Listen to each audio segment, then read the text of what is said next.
We are really late, like 40 minutes late, because I had a lot of problems because of Google. And screw you, Google, I hate you, even though I'm using you for free.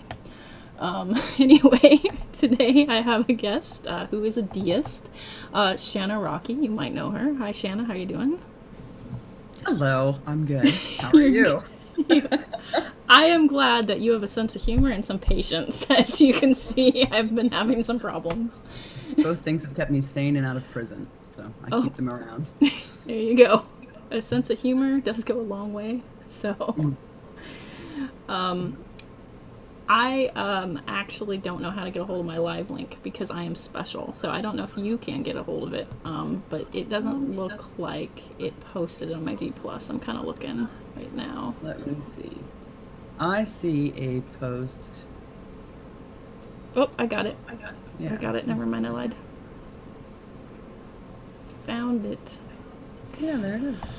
It's not the one that you No, did. nope. I got it. I'll link it This in the is a side. little confusing to me. I don't know what's I going link it in the on. side. I got it. Okay. Oh my gosh, it's like the Keystone Cops today. So anyway, I'm just gonna keep on moving forward and pretend like nothing happens. Right. So anyway, so you just had a birthday, and happy birthday to you. I always like to point that out in case it's a traumatic experience and to see how someone responds. How are you Um, handling getting older? Like I actually like once I turned 30, I pretty much freaked out for the in and now I'm in my mid 30s still freaking out. I did. I'm fine. I don't mind aging. It's fun for me. I have a good time with it. I have a good time with my birthday. I announce it the whole week before. I have fun with it. I like my birthdays. You like your birthday. That's good. I like my birthdays. That's I good. really like So my did birthdays. you do anything to celebrate it? Do what now? Did you do anything to celebrate it? Um, no, not really. I went Oh, out to eat and no. no. That sucks. I do the same thing though now though. It's all quiet. It's like it's not it's less of an event, you know, but anyway, so I'm going to ask you a question that I ask most everybody, and that's how did you end up here on YouTube and in the G Plus community? Um, wow. That's a really good question, I think. Um, I I started try to ask questions worthy of my guests, but you know, I oh shit, I was on Instagram for a long time and I really really enjoyed that. And when I think it was Facebook. Yeah, it was Facebook that bought Instagram, and after they did that, they changed all of the rules, like the terms and agreements and blah blah blah blah. And I didn't really care for that. And then there was this big scare that they were going to own your photos and they could do whatever they wanted with them and blah blah blah blah blah. And there was that. So anyway, I stopped. I quit. I quit Instagram, and it was a really big deal. It was a really big part of my life. Actually, it was my main hobby. So I went looking for somewhere else to play with pictures, really, and I found Google Plus. so you And take pictures I do. I take pictures. I think I'm a photographer. I'm just with your not. phone or like, yeah, Yeah, yeah, okay. yeah, yeah. I, I I even had this little macro lens that I would oh stick. You yeah. can stick on with like a magnet to your phone and take little pictures of ants and shit. Look at me, I'm so pro. No Yeah, man, you can learn a lot about composition with your phone and stuff like that. I'm not gonna knock it. It's a hobby of mine, photography, but I tend to keep it to myself. Maybe sometime I'll share some of the stuff I do, but yeah, I think it's a fun hobby, and it is. It is. uh, I'd love to see. I'll show you some of my junk. yeah, yeah. I don't do Instagram though. I'm a little different than you. I don't know why. I don't know what it Yeah, is. you're not missing anything in my view. Just throwing that out there. Maybe I'm just a snob. My friends go, "Oh, join me on Instagram," and like crap. No, no, I'm kidding. I'm not like crap, but it's they're really really filtered. Everything's like huge filters and like sometimes obscured and blurry and like oh yeah it's art but it's too obscured. Yeah. I don't know, but I really liked it back in its, in my view, back in its heyday. It was really, it was fun. It was neat. I loved it. before they were attached to Facebook. I don't have the words to describe how much I loved that app. I really don't. I mean, I hosted competitions and I Oh got wow, companies to back them and give prizes. I mean, little magnets with like your picture would be printed on it, or that's a cool. gift card for something, or like that macro lens for your phone. I mean, I had a lot of fun with it. And then Facebook came in and it turned into, hey, look at my shoes. Look at what I ate today. Oh, hey, look at my boobs. I'm like, I don't want to do that. I kind of wasn't Hey, here for that. hey, Yeah. hey! The human figure can be a form of art, right? It can when they're over, I'd say the age of 13. Ugh. I have standards.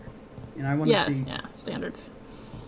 Indeed. not 13-year-olds in the mirror. Yeah, with fish faces. No, no fish faces. Okay. Right. So anyway, I came to Google Plus and I started up an account and all that, and then I found this community called Religious Discussion. I'm like, oh, hey, that might be interesting, and that was that. Okay. Kind of So, snowballed from there. just all by yourself, you stumbled upon. No one brought you. Yeah. No. Cool. Um. So, you wear like a few hats, right? You're a mom, and obviously you work. Like, Yeah. you have nice things, so I figure you work. I don't know. That's my secret. So Behind that's a so how many shack. kids do you have? Do you have Yeah. a like a whole crew, like a mini cult going on, or Do what? how many kids do you have? Oh, I have 3 kids. Three Three kids. kids. I got Okay. 16, Oh, 11, and 9. I okay. pay attention. So putting it Yeah. in the bed isn't that hard. They're not at the age where they're like climbing out of bed and Right. Yeah. Yeah. crazy stuff. So let's see. You're a deist. Do you practice Zen Buddhism still? Is that what I remember? Yeah, to a degree I do. I meditate. That's kind of my practicing of it. Okay. It used to be when I first started reading it and learning about it, it was a little more intense, I guess, but it's not. I meditate. That's what I do. Okay. So like, uh, do you incorporate that in how you raise your children, or do you have a particular, I don't know, guideline or a way of raising your kids or bringing up your kids? Um, yeah, kind of.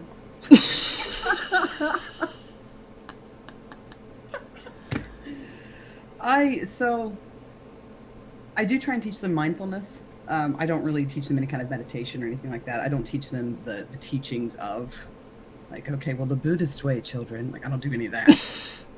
It's not a fucking thing I do. But like sometimes if they're stressed out, I'll have them like get a little piece of dark chocolate and just go sit down and eat it. And they have to eat it slowly. Oh, And I I want tell you as a them, parent. Holy crap. yeah, you're stressed. Oh, honey, have chocolate. Yes. But I tell them to only think about the chocolate, to only think about what it tastes like, what it feels like, it going down their throat, what it feels like once it gets to their stomach. And that's just a way of trying to teach their minds or train their minds to be mindful of a situation. I don't know how much good it's doing, but that's about the extent of what I'll, teach them in that regard, if that makes sense, I guess. Yeah. Now, this I is mean, it's a lot better than putting soap in your kid's mouth. yeah, I don't torture other human That's beings. That's good. nothing I do. That's really good. Yeah. Um, so is learning like a big deal?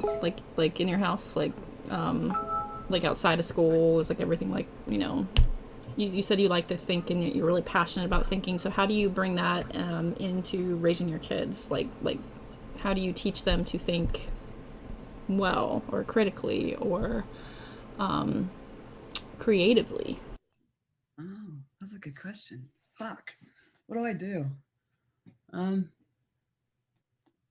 me think.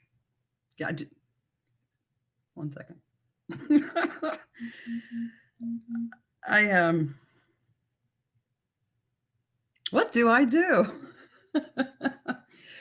I it is a very big part of my household and with my kids. I'm constantly I guess trying to challenge them a little bit. They think one thing, because we have kind of this automatic way of thinking of how we, like this knee-jerk way that just humans just react to things and think. And I'll think, well, are you sure that's what happens? Are you sure that's what follows? Are you sure? Yeah, I do that a lot. Primarily, I treat them like people. I treat them like human beings, right? If they have a concern or they have an idea, I'll listen to it, even if it's stupid, because they're kids and sometimes what they say is stupid, just like adults. But I don't treat them that way, and I'll give them choices to make. And all of the choices are choices that I want in the end, right? But they feel like they have a sense of control over their lives, and they should. They're human beings. They matter. They're people. And I think that makes a difference in how I'm raising them, because I don't know if this follows from that, but they're very mindful of other people, and they treat other people like people, even people they disagree with. That's about all I got, right? Treating people like people, what does that entail for you? Well, for me, like I see a lot of, when it comes to my kids, a lot of people will talk to children like they're stupid, or like they, oh, that's so precious. Well, you don't get a say. Well, how could you have a good idea? Well, they can, because they're human beings and they can have good creative ideas. They can do problem solving. My son thinks that he's going to solve all the problems in the universe because he thinks he's figured out how to get us to land on an asteroid, like us humans. He's got it figured out. He's wrong, but he's thinking about it like he gives a shit, and it's a good idea, and I want to encourage that. And I'm not going to not listen to him just because he doesn't understand the physics of landing on an asteroid. I don't even think I understand the physics, but it's fine. I mean, that's kind of what I mean when I say that in respect to my kids. Does that make sense? Yeah, that makes sense. That's good. I'm glad. What about you? Yeah. Oh, wait. Did you always respect people? Were you taught to respect people? No, not at all. Okay. So how did you grow into being able to develop that part of you?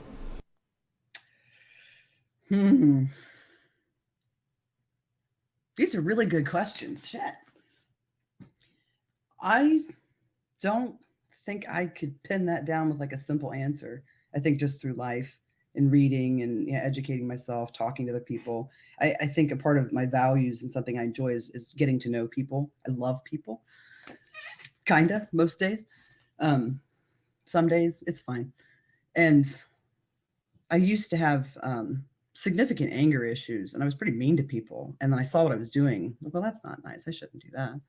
So that made me take a step back and reevaluate my values and what I was doing. And I don't know, just through life and giving a shit and learning, maybe. How do you express love when you love people, like interpersonally or in a non-personal way? Like how do you put that in sort of an action? How do I express love? Oh my God. This isn't a racy question. Do what? I said this isn't a racy question. No. Well, I would know how to answer that damn question. Like, oh, well, first I'm going to take now. I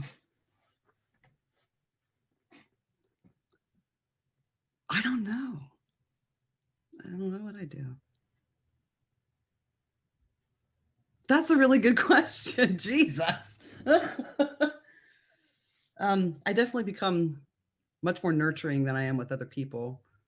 Like I have patients in our office that say the dumbest shit, and I have no patience for it. I will not take the time. I don't care. Get out. But with people in my personal life, it's very different. I'm very there for them. I'm nurturing, I guess. I don't know. So you become nurturing. Grow little people. No, I'm teasing. I have no idea how to answer that fucking question. Well, I mean, is there anything that makes you really passionate about people? Like, is there something that drives you to maybe advocate for something or to give to something, or are you really expressive about something? Is there something that really kind of gets you going? There's all sorts of ways to express, putting love in action. Some people get really involved in, charity work. Other people get really involved in community in some way. Is there a way that you connect with community in any way? there's a train. You're gonna have to talk. Oh, Sorry. okay. I didn't know what that meant. I'm like, he's right out there. I'm like, do I need to call the cops? I don't know what's happening. um, I mean, for me, like, I have a passion for struggling youth. For instance, I've worked with inner city kids, both in church and in nonprofits, and so I've had hours of work in there, and I would almost call that showing love to another human being in a practical way, because you're kind of coming alongside someone and kind of rooting for them and being with them and maybe providing a safe place and stuff. And so I was just wondering if there's something like that, not like exactly like that, but some venue where you kind of dip into. Um, I have no idea. No idea. Zero. I sorry. I'm getting so many messages right now. You leave her alone. Oh my god. I'm trying to have a It's not me. conversation. It's not me. I know, but they need to. I need to. No, it's fine. Um, I. God, what gets me going? I don't know. I don't really. I don't know, to be honest with you. I care about. I don't know. I don't know how to Oh, it's answer okay. that. You know what? I'm not gonna be like staring at you going, go on. We can Yeah, move on. It's all right. yeah. Okay. If I think of something brilliant to say, I'll come back to that. Okay. Okay. I Awesome. mean, really, the only things I really get going about, like in the passion you're kind of talking about, and not in any way in the way that you do, but I care about people feeling like they're cared for. Like that matters to me. Like I had a patient today, right? She had to get a cast on. She had to get a hard cast. I work in podiatry, so that'll narrow that down a little bit. And she started having a little panic attack because I was putting the cast on, right? Last week when she came in, I told her, you need to mentally prepare for this because I know she's kind of a spaz. I'm getting to a point. You just bear with me. And I told her, you need to mentally prepare yourself because sometimes people feel claustrophobic with these casts on. And you've got to kind of prime yourself to not view it as something that's constricting and restricting you, but as something that's protecting you and the decisions you've made to have these surgery and blah, blah, blah, blah. And I spent every bit of an hour with her today, just trying to calm her down and help her feel better. Talking her through it, getting her to smile. By the time she left, she was in love with her cast, wanted it signed. She was perfectly happy, perfectly, everything was great. That's the kind of thing that'll get my attention and stop me when somebody just needs to be cared about. Somebody, Yeah. I don't know. Okay. So that would be showing love in a practical way. You're comforting somebody in a time of need, and that's good. So you're in podiatry. Yeah, So you're a foot yeah, doctor. yeah. Well, I'm not a doctor. Don't do that. But I I'm, could. you play one on TV. You should be the new doctor. Yeah. Doctor who needs a Oh, woman. I could so pull that off. I could do it. Doctor who needs a woman. I'm just saying. I could do it. I could do it. So, are you passionate about your work that you do? Like, is it something that is exciting to you, or is it the people interaction mainly, or? Yeah, yeah. I love what I do. I don't. I like the people too, but I like podiatry specifically for a lot of reasons. But I really like it because we can fix the problem and send them on with their life. Right? There's no long term chronic, other than diabetes. Really, it's they come in with a problem. They're in pain. It's typically debilitating. They can't get on with their lives. They forget about their feet. They just forget about their feet and their ankles and their legs. They just forget about those. They go through life and don't even worry or think about it. And then they're in pain, and it brings everything they do to a screeching halt. And we get to fix that and send them on their life. And that's really rewarding for me. And I'm really good at it. So that makes me like it more. There you go. So it's taking care of people in a practical way, and yeah, there's meaning and um, betters people's life. People don't realize how miserable your life can be once you're in pain, and all of a sudden you're like, okay. That's all they know. That's Yeah. all they know. Their head's just wrapped up with it. They don't know. They can't remember what it's like to not be in pain. Just like when you're sick, you have the flu for 3 days and you're like, oh my God, what does it feel like to be normal? It's like that. Yeah, the atheist community actually, Annabelle and Dragnot and Gus, and maybe people that I don't know, like started a fundraiser for me because I had a really bad facial infection and I was absolutely miserable. And they really helped me out, and I got to tell you, I had months of pain. I mean, it was ridiculous, and so now I'm like it's almost like I'm almost like hopping off the walls like with hyperactivity because all that's gone now, and then so I haven't Not kind of leveled out yet. a prisoner to the pain. It's like, who are you? You're obnoxious. Go away now. But it is amazing what a big difference that is. Your quality of life goes up as soon as you can knock that out of the way. Right. But yeah. So okay. So as a child growing up, like what was kind of like, how was that for you growing up? What values were you taught? And were they good or bad, or were you raised as a Christian, like a good percentage of America, or as an atheist, or I don't know, Or other. other? The other box. No. My mother is a Catholic, and my whole family on my mom's side is Catholic. And then my stepdad, who essentially raised me, he's a Baptist. And they kind of tried to bring us up in that, because my grandmother kind of pushed for it. So my cousin and I, we went to Sunday school. I think that's the thing it is.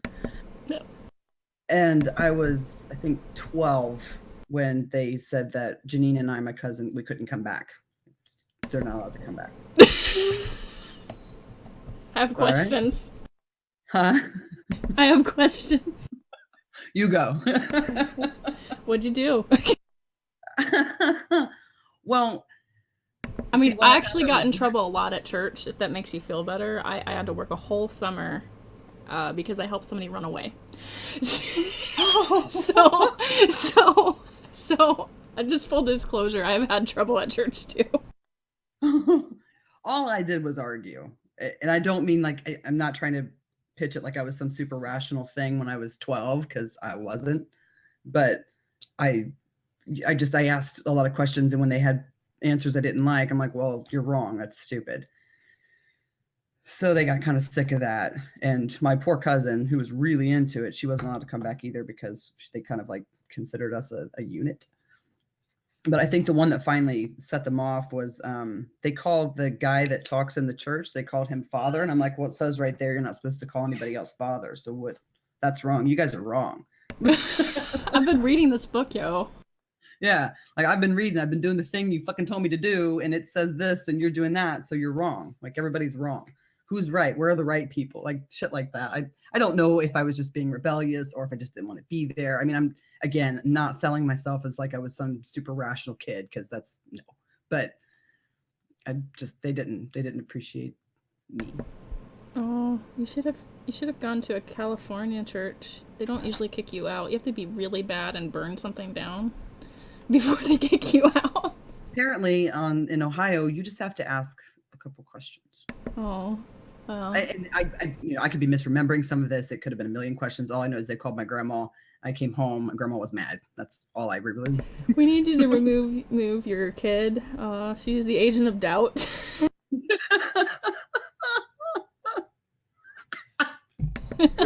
Oh my god, my poor grandma. When I was in 6th grade. I had a group meeting, like in the weekly group meeting. I was homeschooled. I was in an absolute bubble, and I was like the loneliest kid on earth because I was an extrovert. So I was super lonely. But I was allowed to go to church, and so I went to choir and a midweek thing and Sundays, But I was pretty ostracized till like probably 15, and I said, I do what I want, and I started making friends and kind of running off to the beach and stuff, but I just made declarations at that point.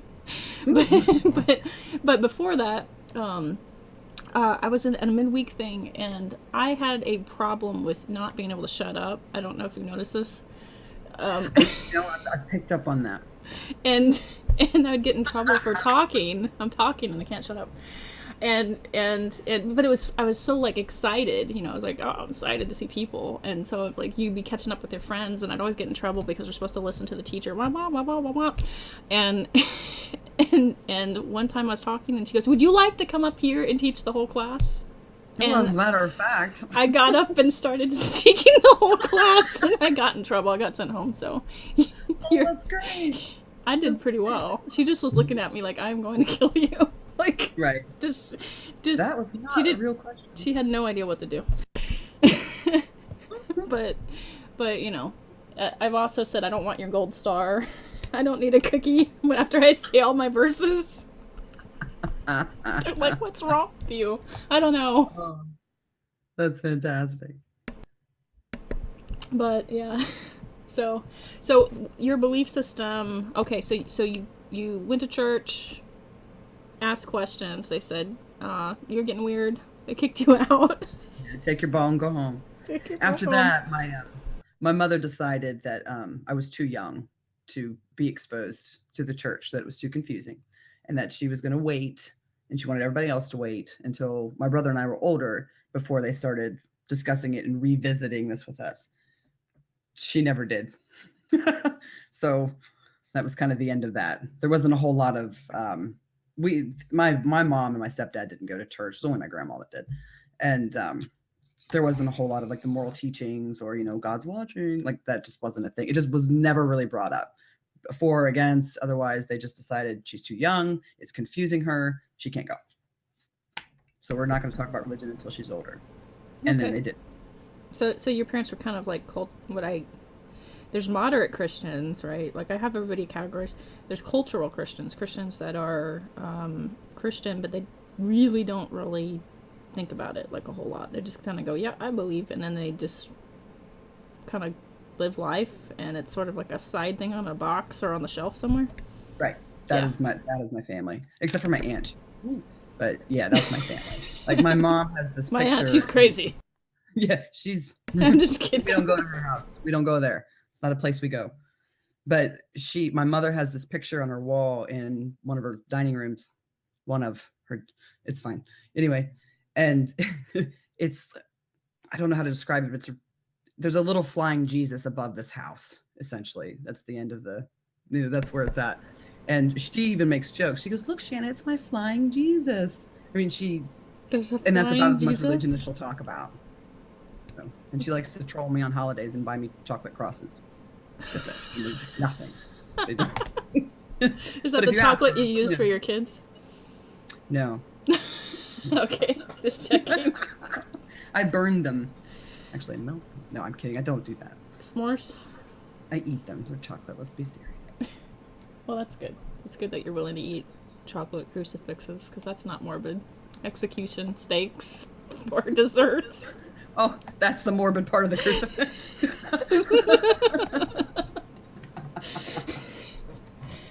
Oh, I kid. It's like a weird. It's like the dessert of communion. I don't know. It's just. I'm trying to like figure this out. Anyway. Okay, so so you had questioning belief systems, but what would you think your belief systems were when you were a kid, or were they just kind of like not there? I don't even think I cared, really. Oh, interesting. Yeah, it didn't really. It wasn't a normal part of my life. Like I would have friends that would talk about it, friends that would kind of, every now and again, I guess, but I didn't care. I didn't care. Sorry, that's not a great answer for your purposes, but I didn't. You're supposed to care, and then I'm supposed to share the gospel. I know. I'm just kidding. So the values that you grew up with, what were some of the positive values that you could take out?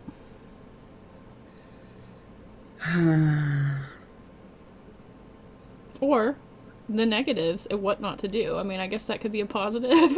I mean, I think most of us have some sort of experience where we go, well, we're not doing that later on. Yeah. My mother, she taught me how not to treat human beings. I'm kidding. She's great. But she used to always tell me that, you think too much, you overthink things, you worry too much, you're putting too much effort into this, too much thought into this. And for a long time, she had Kevin just used the word irregardless because he hates me. It's fine. She and it for a long time it really kind of fucked with me. Like I would think things through and I would try and consider things carefully. And I'm like, oh no, I'm doing that thing. I'm thinking too much. And I'm putting too much into this. I gotta stop doing that. I thought I was crazy. And I realize now how wrong and bad and detrimental that is. I mean, not that I'm fine, but so that's one thing I kind of learned. Yeah, I think because I said so is a really bad term.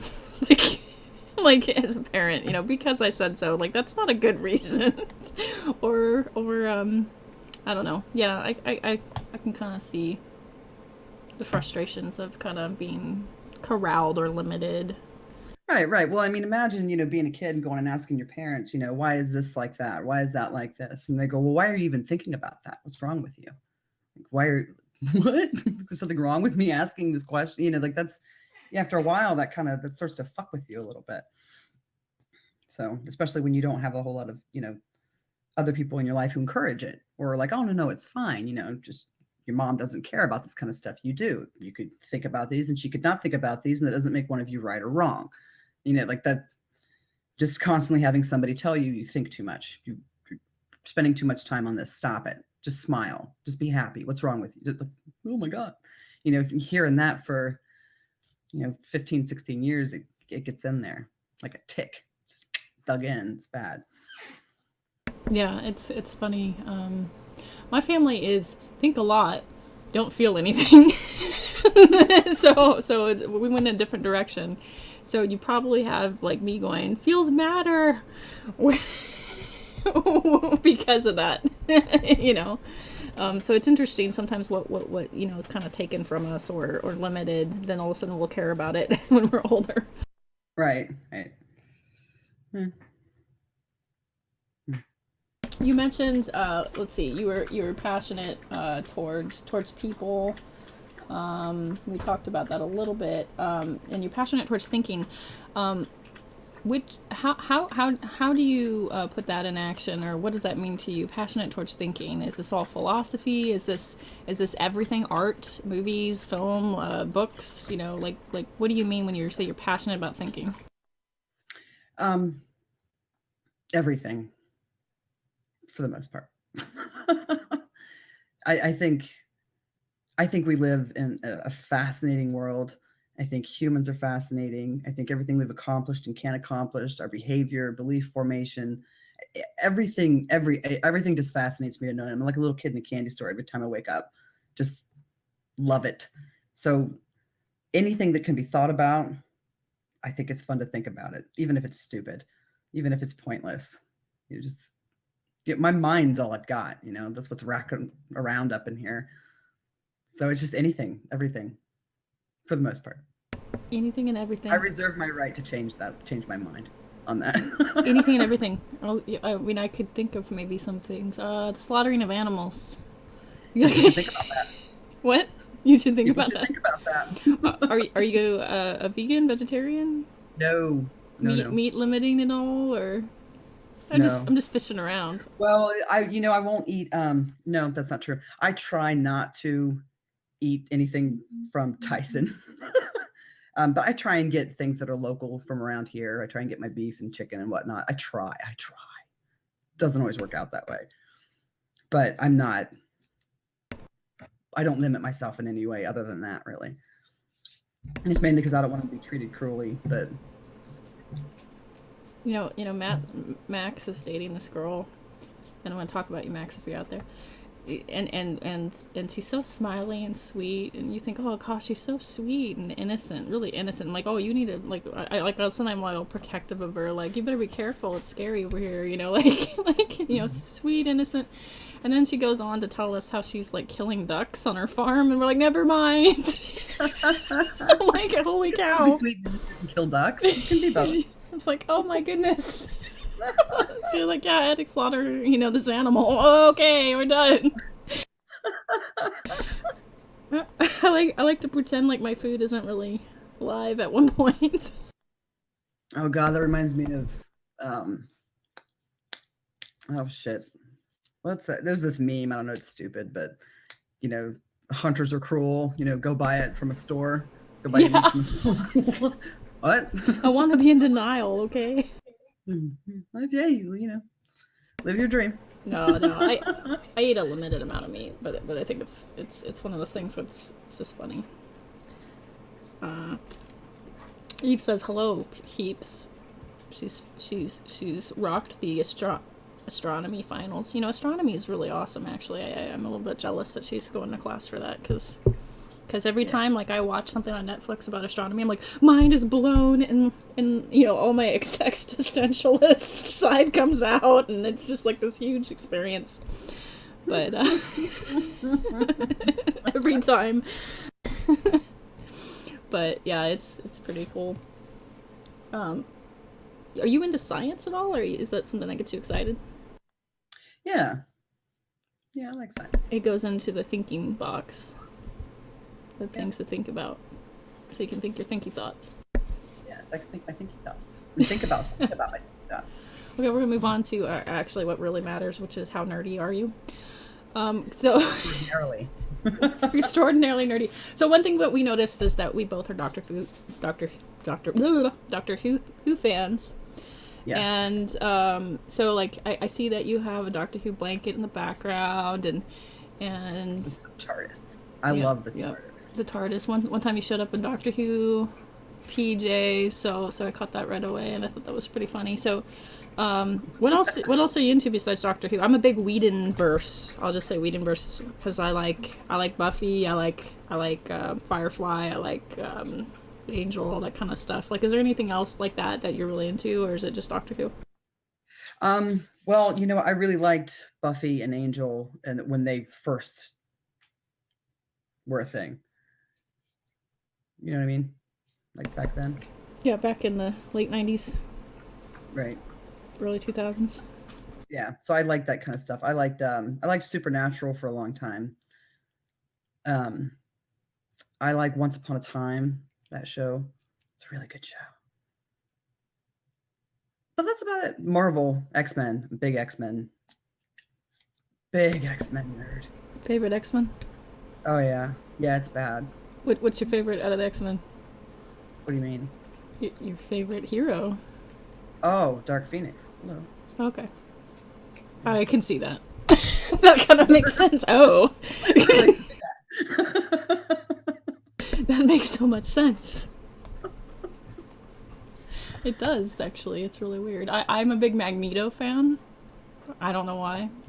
So you can be a fan of the villain. It's cool. Yeah, well, I actually think he's the hero in that whole thing. I think he's the one that's right. I think Xavier's the villain. Interesting. Well, Xavier's butting into people's heads. Right, yeah. And he's, it's his way or you're wrong, right? It's very my way or burn kind of.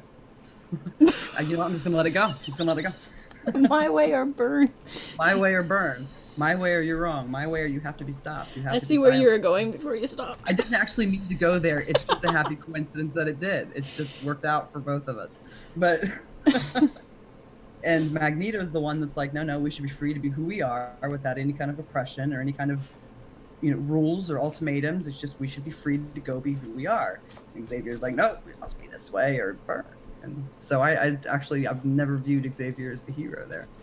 I cheered when he died. When the movie came out, which is wrong, but it's fine. We're not going to address that today. When Jean killed him, I'm the only one in the theater going, fuck yes, he's dead. People are crying, and you're just like, hell yeah. Fuck yeah. All those little pieces. Finally, somebody killed him. Welcome to my world. Well, I'm told I'm twisted a lot because oftentimes I'll see the villain side. I think I'm right. I'm the person that's sympathetic to Cain. I'm the person that said that in Sunday school and got in trouble.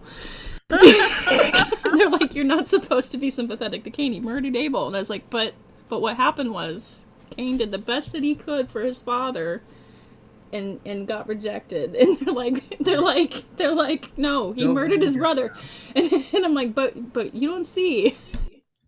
And then I saw the movie East of Eden, and then I read the book, and I was like, oh my gosh, they're saying exactly what I said. See, that's good. We can make a deist out of you yet. Oh gosh. What if I told you I thought that God was bigger than our understanding of him? Mm. I'd say most people probably agree with you. Maybe that makes me a bad Christian. I don't know. God in a box. So deism is a thing, and I think we agreed that we wouldn't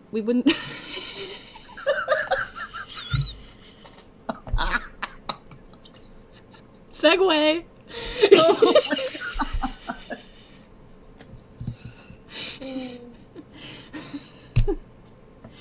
I don't think I've been laughed at so much in an interview. No, welcome to. Hi, my name's Shanna. It's nice to meet you. It's good to meet you. Very little seriously. You better watch out. I'll bring out my G-Man Mahdi meme. So That was fucking hilarious. deism is the thing. So our forefathers were deists. Okay, so I'm not gonna bug you on how you became a deist or prove your deism, because I think we've agreed that would just be too time consuming, and I don't understand quantum theory mechanics anyway. So so Me and you both. Don't let me mislead you here. so how is deism a factor at all in your life? Does it matter at all in your daily life in any way? Oh, in my daily life. Huh. I don't. I really want to say no, but I don't think that that's going to be true, right? Because I mean, it's a part of my beliefs, it's a part of my worldview and how I view reality. So I mean, it's got to have some kind of impact. But I think primarily when I sense it, what I'm aware of is I think that we're all created, right? I think everything is created. And there's a saying, well, not a saying, but it's namaste, right? The divinity in me greets the divinity in you. We should honor one another because we're essentially the same thing. Now, I think that would be true regardless of whether there's a creator or not, right? Because we are essentially all the same thing. We're all kind of going through the same story together. But that's when I would sense it the most. When I'm getting kind of irritated with somebody, I'm like, okay, keep your fucking cool. You don't want to. I don't want to be bad to people because I think we're all kind of, like I said, going through the same thing. We're all living the same. We're all in the same boat. But other than that, I don't know. I'm sure there is something. I'm sure there's more in how I view the world and what I do and how I behave and how I treat people. But I don't know what else it would be. Ellen D. Bouton is a atheist who's a philosopher who I actually really like, but he sees value in religion and kind of thinks that sometimes atheists should maybe harness that, to some degree. And I don't think he means atheism plus or anything, but I don't know what he means exactly. but he does see value in religion, and he says, and I agree with him, religion sometimes tugs you back to doing what you ought to do. So like he uses an example of a married couple who maybe like in the first year of marriage is really easy, and then by the 7th year of marriage they're getting kind of disgruntled or frustrated, or life has had some ups and downs, but sometimes they're reminded and tugged back to the promise that they made each other. And do you see religion doing that, or do you see religion differently? Oh, well, ugh. It's okay. I have pretty thick skin. I mean, I've been told F your God, and I still live. So like you can share if you think really differently. I don't know that I like that. Oh, I don't know if I like that. like especially with the married couple, that religion would remind them of the promise that they made to each other. And well, so what? Right? They made that promise 10 years ago. You know what I mean? They were different people 10 years ago. Things have changed. Like, I don't give a shit what kind of promise I made 10 years ago. I'm worried about today. I'm worried about what's going on now. Like I don't have to keep my word to 10-year ago guy. I don't know. I just that to me is kind of, I don't like that. I don't like that at all. That's why I went ugh. Not because So you I'm see it like fairly sure a, that you know what you're doing when you do this, and you know that I'm not going to agree with. yeah, I'm not yeah, a Christian. Yeah. But sentimental prison is kind of what I'm hearing. yeah, yeah, which is you know, I go back and forth so much on this. Sometimes I think that a lot of religious ideas are very detrimental to people, right? I think that I think it's damaging to children to a degree. I think that it can be damaging, but it depends on which beliefs they hold, right? I can say to one Christian, you know, you believe that you're not good enough for God. You're not good enough for the thing that created you. That's a problem, right? You're in an abusive relationship that you're not allowed to leave. That should piss you off. That should make you raise an eyebrow at least. And they're like, no, I don't think that at all. And then you get other ones that, you know, their beliefs that's so weird, and they don't, okay, weird from my chair anyway. And yeah, I can't even have that kind of conversation with them. So I mean, I can't just throw a blanket on what I think of religion, because it depends on the views and the beliefs that the religious person has, right? But I don't know. I don't know. I go back and forth a lot, and it depends on who's coming at me. But overall, I think that there's a lot of really damaging things in religion, and then there's a lot of helpful things in religion. You know, I mean, there's the fellowship of it. You know, human beings, we're only made, however you want to look at it, but for so many of us to live together in a group. You know, religion kind of keeps us from maybe killing each other every now and again, but then again, it doesn't some days. So you know, fuck that. I don't know. I'm way too back and forth. Way too back and forth about that. So wishy-washy. I know. I'm just Well, it's just kidding. situational. It's situational, you Yeah. know, like it depends. It depends. You know, a couple years ago, my kids came home, and I obviously don't teach my kids any religious stuff. You know, they ask questions and I answer them, and I kind of tell them where I'm at, but I tell them what a lot of people believe, you know. And I'm, they, nope, gonna skip over that. I'm just gonna tell the story. So they came home, they were very, very afraid, very sheepish, didn't really want to bring it up, but they said, you know, is down there real? And I'm like, the basement? What do you mean? And no, down there. What do you, I know what to talk about, but I wanted to, you know, talk. Hell? And Is that what it is? it comes out that it's hell, Okay. right? And the little neighbor kids down the street told them that they were going to hell because they didn't love baby Jesus, right? And so my kids were scared, and I couldn't get them to go to sleep for a couple of days. At least, I mean, I could, but I mean, it took some time. It took a lot of talking just from one little sentence from some kids down the fucking street. My kids aren't sleeping because they think that God's going to burn them forever because they don't believe that Jesus died for their sins. To me, that sounds psychotic. And to me, that's, I don't like it. And kids believing that kind of stuff and then going and telling other kids that's like, these are children, you know. And again, from my chair, this is dangerous, right? It teaches them that reality is essentially a popularity contest, that's what God really cares about the most. The thing that has the ability to create and destroy universes, its primary concern is whether or not you think that's true. What? Well, I'm trying to teach my kids morals. I'm trying to teach them values. I'm trying to teach them, you know, to be good to people, be patient, to be compassionate, to be understanding, to care about people, to ignore the, you know, lines that we draw on the maps and treat human beings like we're all in this together, rather than what country are you from? Where do you hail from? What color are you? You know, I'm trying to teach them this, and I got these little shits down the street telling them they're going to burn because they're not on God's team. You know, to me, that's damaging. I'll stop ranting. Oh no, man, rant on. Do you need a drink?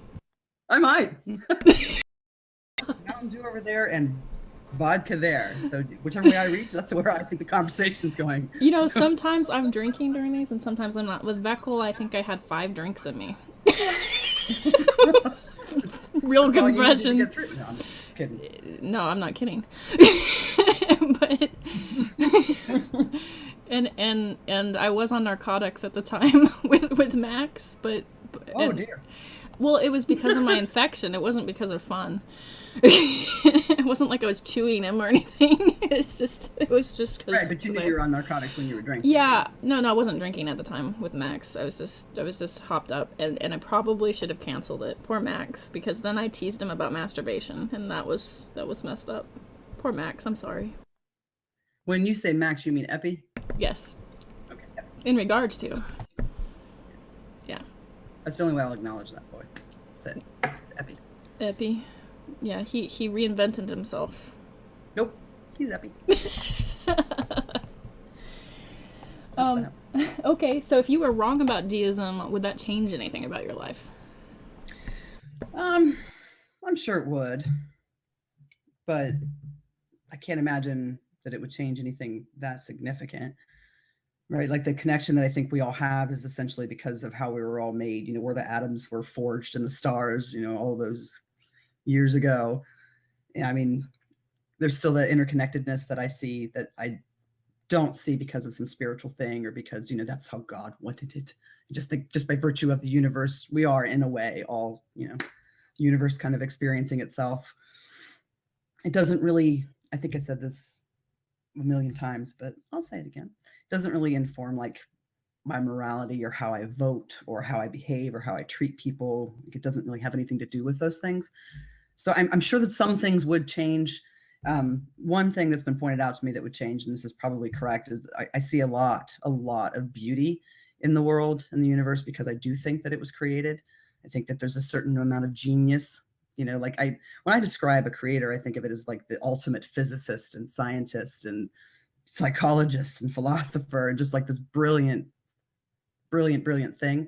And to be living in its creation to me is amazing. It's very awe-inspiring. So that may die off a little bit, but I think I would still hold on to that anyway, because if there's not a creator and the universe is still this fucking amazing, it's still going to be pretty amazing. I'm still going to be impressed regardless of whether there was a mind or not behind it. So I'm sure that some things would change a little, but I can't think of anything significant that would, change. Would this creator be like obviously the ultimate physicist, the scientist, the ultimate philosopher, the ultimate artist? Would this creator be conscious? It wouldn't be just self-aware. Right. Yeah. That's what I think. You think? No proof of that though. But well, you're compelled, just from what you see. I am. Say that one more time. You could rephrase it how you prefer, because you don't have. I don't want to lead you down a dark hallway and you go, oh my gosh, how did I end up here? I won't go down any hallways without my consent. Exactly. You can go. I don't like how you worded it, and reword it. If you would like. I think. Well, I mean, one thing I want to say, proofs are for math, right? I can't prove. I can't prove it. Can't like, oh, here you go. Here's your God. You just weren't looking in the right spot. Found it. Like it's not like that, right? We have the beliefs that we have, and either they can be justified and they're rational, or they're not. Or sometimes they're a little bit in between. You can have, but I mean, I think that I have good reasons to believe what I do because I believe it. Obviously, we don't believe things that we think are false. We believe things that we think are true, and I think that it's true for tons of reasons. But no, I don't have proof that's not a thing. So I'm the kind of person that I see God in a lot of things also, and outside of my book. And so I always think it's kind of weird when people go, oh, if it's only found in the Bible, then, it's true. And if it's outside of the Bible, it's not true. Well, we find that that's not always the case, right. And that God's bigger than the Bible. And God's bigger than Earth. We are but a speck of dust in the universe, right? And so this God has to have created the whole universe, the whole expanse, right? And probably not just for us, for maybe other life or whatever. I'm not going to get too crazy because people like get me on aliens and but the possibility that there's life elsewhere. I mean, I don't know. Maybe. I'll just put that in the possibility category. I don't know. But I don't know if they will ever interact with us. Right. far away. You know, I don't believe that they're in my backyard. I'm not gonna shoot at an alien like Von Helton or anything crazy. Though that would be fun. But you know, like, you know, I think that there could be, you know, other creations elsewhere. I don't know. I don't want to take you down that dark hallway though, because you'll pay for that, because I do whenever I talk about that. He says OGs. I don't mean OGs like aliens that would interact, but I mean some sort of life elsewhere. I don't know. You know, I think there's a possibility for things like that. But I do think that we aren't the end all be all of all creation, I guess. I don't know. I don't know. Do you think that we're the end all be all of all creation? No. The most important on Earth? No. Equal to anything? Like, I mean, do you rank things like here's the bacteria, and then we have like marsupials, and then I guess that's a good question. No, yeah. I do, because I'm a human being, right? And I'm sentient, I'm aware, and I think, and I'm thinking about my thinking, and I know that I'm thinking about my thinking, and then thinking about my thinking about my thinking, you know, like, so to me, that's pretty impressive, right? And so far as we know, and from what we understand, there's not a whole lot of other critters on the planet doing that, right? Or anywhere else that we're aware of thus far. So that's impressive to me, but I don't think that makes me more special or more important or more valuable than anything else, to a degree, right? Like, if not too long ago I had to put my dog down, one of my dogs down, and that's dramatic. Sorry. I hated it, because it wasn't because he was old, it was because I considered him a threat, right? But he hadn't actually done anything yet. He just tried a few times, and I had to put him down, because eventually it seemed like he was going to attack somebody, specifically a child. This was like 110-pound Chow German Shepherd mix. He's going to fucking kill somebody, right? At that point, obviously, I put humans above that dog, and I would do it again. It still hurt. It still sucked. I hate it. I don't even want to talk about it much longer. But so, I mean, I would like to sit here and pretend to say that I don't rank things. You know, the universe is the same. We're all the same thing. I'm no different than the moon and speck of dust, but that's not true. You know, so I can say that I believe one thing and think one thing, but then I got to look at how I behave. And how I behave is I ranked a human life above a dog life. Who's going to fault me for it, right? So the vet looked at me, because I was kind of expressing my concerns to him, and he was like, look, he goes, I love animals as much as the next person, but you want to bury your dog or you want to bury your kid? Pick one. Well, fuck, let's go. Kill my dog. So, jeez, it makes me. I had to go to counseling. Full disclosure, I'm insane. No, I had to go to counseling, and I asked to switch my drugs once, and I said, hey, can I switch my drugs? You know, it's killing my sex drive. This is really TMI. I don't know why I'm saying this, but I can't stop now. It's fine. And my psychologist, or not my psychologist, my psychologist was a little more empathetic. The psychiatrists are like robots. I don't know. The psychiatrist says, do you want to kill yourself or have sex? And I said, I'm thinking. I don't know yet. Oh my God. Those are your choices. Those are my choices. I'm having sex. Yeah, right? It's a no-brainer. Yeah. Makes sense to me. Eve asked a question. How do you conclude this creator is self-aware, or what's your justification for it? That's kind of close to where we said we weren't going to fly today, which was how do you come to your conclusions of your deistic God? Do you want to touch on that, or do you want to? I can touch on it for essentially, because a lot of my arguments, or the arguments that I support or agree with or find compelling anyway, and also the same arguments that I think the rebuttals to are shit. A lot of them are arguments from analogy or an inference to the best explanation, right? And when those two kind of tie in together, using some of the analogies that I do, it's using a conscious mind as like one of the A's in the analogy, right? So it's going to be over here too. If I'm using an analogy, like say, you know, designing a computer program, and I say, well, an intelligent mind can design, you know, this, and this, or we can program this, and this. I can't then conclude, so a non-conscious mind designed that doesn't make any sense. So that's kind of a touch on that. So, did I ask you this already? If you have to stop me if I have, but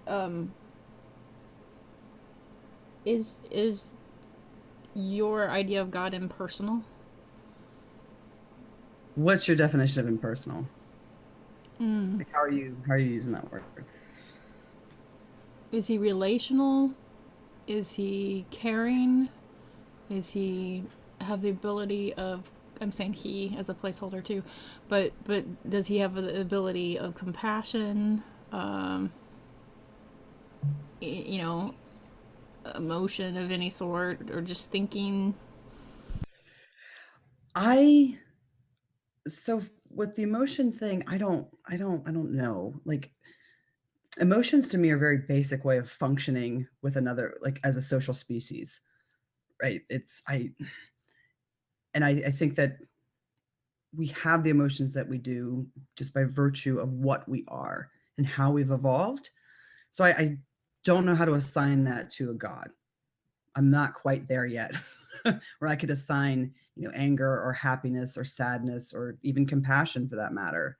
I could envision, or I can understand or comprehend a creator designing social creatures in a way that they will feel compassionate towards each other so they don't kill each other all the time. So no, I don't think that it has emotions in that sense. I think that's just a very us kind of thing. As far as personal, if you mean like intervening or knowing us personally or knowing my name, or no, I don't think any of that. But it's not so impersonal where some deists, and especially more classical deism, where God just kind of made the universe and fucked off. I don't think that's the case either, right? Because I think that this creator is kind of sustaining the universe. But so I don't know. I don't know. It depends on what you mean by personal and not. Did that help? Did that answer? Do you feel like you've been answered? No. I'm just kidding. I'm kidding. Welcome to deism. So how do we get so personal with an impersonal being, that, or source, or creator, or God? Like, is it just sort of fallout from evolution or chemicals? That's kind of the way that I lean. Yeah. I mean, I don't know. I don't really. When I came to the conclusion, and I guess conclusion is a strong word, but you'll forgive me, that the universe was created in some way. I then kind of looked at the different religions and the claims that they made to see if there was, any way to bridge that gap. Like, okay, well, yeah, I'm convinced that it was created. Now let's see what these religions say about this, and this. And none of it did that. None of it bridged that gap for me. It just wasn't there. So I never really examined the personal and not, and why are we this way and why is it not that way? Just the way that I look at it is, the universe itself is kind of our information. This phone, I could mute it. Yeah, look at that.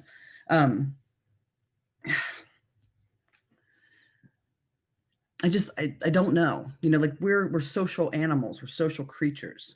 There has to be something in place to make that work, and for that to even be the case to begin with. So that makes sense for us. I don't know how that would make sense for a God. So I don't know that because we're personal and we have these kind of interactions and we do this and this and this, that then follows that the God would do the exact same thing, right? Because it makes sense why we do it. I don't have anything to bridge that gap with a God. It makes sense?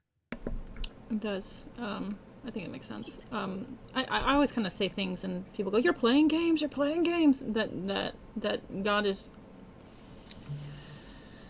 I'm gonna get hail for this. that God is described in emotional terms in the Bible, but perhaps experiences, if God experiences emotions, experiences them differently in some degree than us.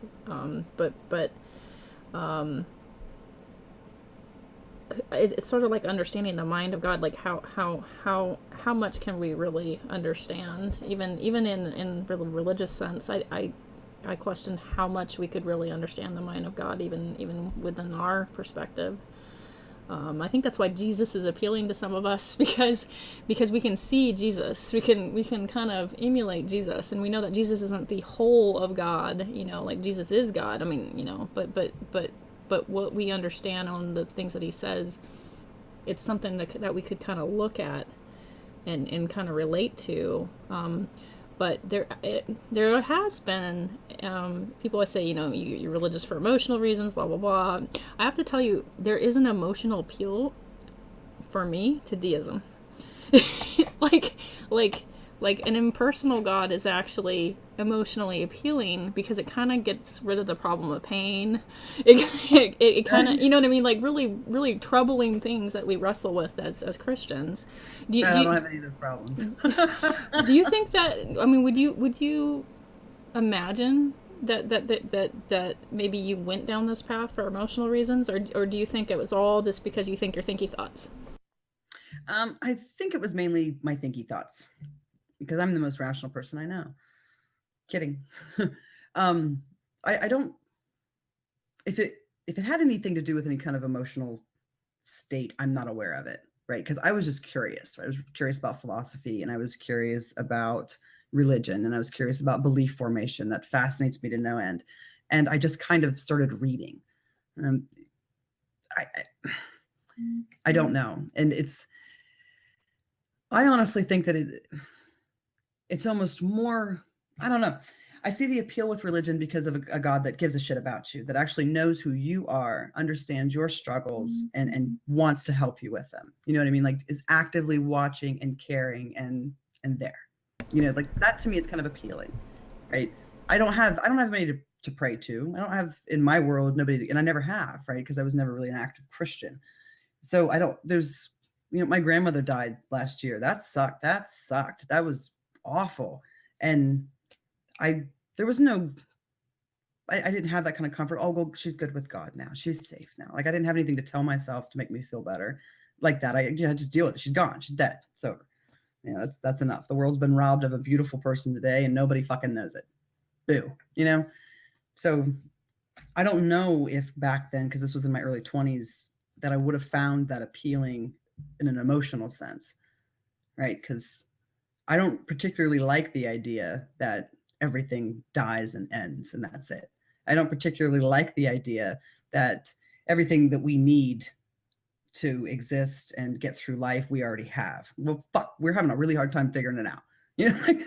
I would like a fucking instruction manual if nobody minds, So I don't know that I find this more appealing in an emotional way than say, your religion. I think even in Christianity, we have really some variances of our understanding. I always kind of rolled my eyes with the hymn that goes, "He walked with me and he talked with me and he said he's my friend," and I'm like, "Oh, brother!" Like we're just besties. Jesus is my homeboy. I mean, yeah. Jesus is my homeboy. Kind of happened, like and I'm told I'm told by people that I'm the Rob Bell Feely person, of this band, because I'm like, God loves people, and they're like, yeah, Rob Bell, but while I think he is providential, I'm not always sure if he cares whether or not you get a Big Mac or a Whopper. I am very reluctant to pray for things like, I get really irritated when people go, let's pray that we find a parking space close enough, and I'm like, really? This is what we're gonna pray about? Like they're like, he cares about everything, not about our parking space. And they're like, how do you know? I'm like, I just know. I think a lot of sayings like that are just kind of turns of phrases. I mean, how many Christians do you think seriously pray for a good parking spot? I know people that pray for a good parking spot. You should smack those people just one time because they're good. Right, but I mean, I do pray for intercession sometimes between people that are having a hard time or whatever, and I have no idea if God will intercede or not, and so call me a bad faith person, but it is that micro kind of version of God that God cares for the least as well as the greatness, but I still don't think he cares about if you get a Big Mac or a Whopper. I don't know. But I don't think the creator cares one way or another what we're doing. I don't think that's a just experiencing life. Go do that. I don't think. Yeah, I mean, I think when I talk about the emotional appeal of deism, I think that the death thing makes sense because you could have this hope of seeing your loved one afterwards, or this person's in a better place, or these different things that people say to make things easier. Right. But then, But see, I want to say something though. I mean, but once I start unpacking that, I don't like that either. So I want to be honest. I want to be fair here. Like the idea of eternal, like living forever and ever sounds awful. I would be okay with it if I could opt out at some point. If like after a million years, you'd be like, all right, I'm done. I've had enough. We're done. I mean, so I don't think the idea of eternal life and seeing everybody again is that great of an idea. I don't think that reincarnation sounds very appealing. Like, well, what if I like this life? I don't want to go start another one. If I'm in love in this life, what if I want to meet that one in my next and I don't get a choice in that? Fuck that. This is bullshit. I don't want it. I mean, the whole thing just sounds awful. All of them. I'd rather it just be your lights out, done. I always wonder, like, but I mean, at times when somebody's died and you're in a lot of pain, I can see how that would be comforting to think they'll be taken care of and they're okay and blah blah blah blah. I would imagine if the Christians are right, if we're right, I would imagine that eternity wouldn't be us sitting on a cloud, going holy, holy, holy only. I would imagine that we'd have something to do. I don't know what that would be, and that's just my speculation. But I would imagine surely we'd have something to be doing. Doesn't it say in the Bible that you're just going to be worshiping God essentially? Yeah, but worship could be anything. Worship could be doing what you were created to be. Like, I don't think worship is just singing hymns, right? Well, I mean, I don't know. Sometimes I wonder about that because when God made Adam and Eve, working within what you believe right now, obviously, if that's the way that God intended humans to be, right? And then because there was like the fall, right? So you fell away from what he wanted. That was essentially robots, right? They didn't know the difference between right and wrong. They didn't even understand that. They had no concept of that. The concept, imagine that. The concept of good and evil or right and wrong did not exist. All they knew was exist and love God. That's it. They didn't even know. They weren't even capable of comprehending the concept. Try and wrap your head around that. So if that's what you return to, what are you going to be? Well, we all have different ways of kind of dealing with that question. I think Beckel does one way, which is that we'll rejoice that our grandmother's in heaven, and you can see Scholar Fiction's video for that. My thinking is kind of Orthodox Christianity, and I think that we will learn from this life, and that we will be made complete, and we won't want to leave or stray or fall again, but we will understand and remember what we had gone through in the life before. So I don't think we'll return completely to Adam and Eve. I don't think we'll be ignorant.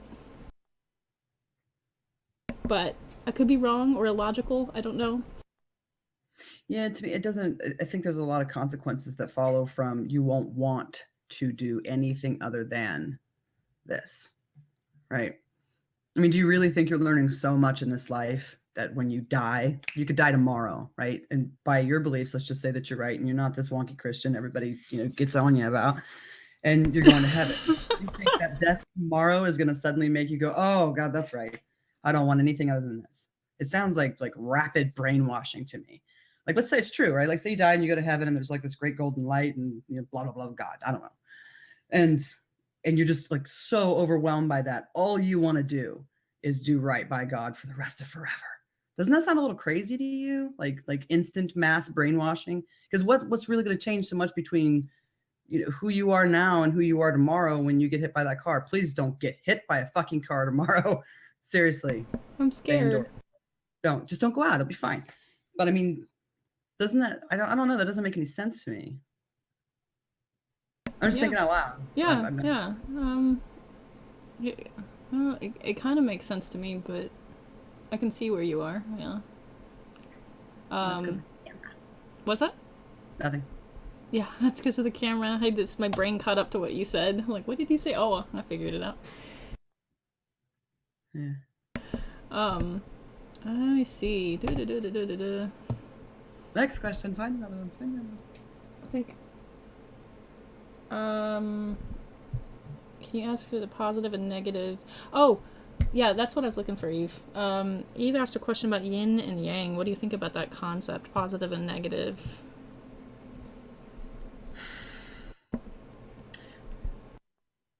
What is she? What?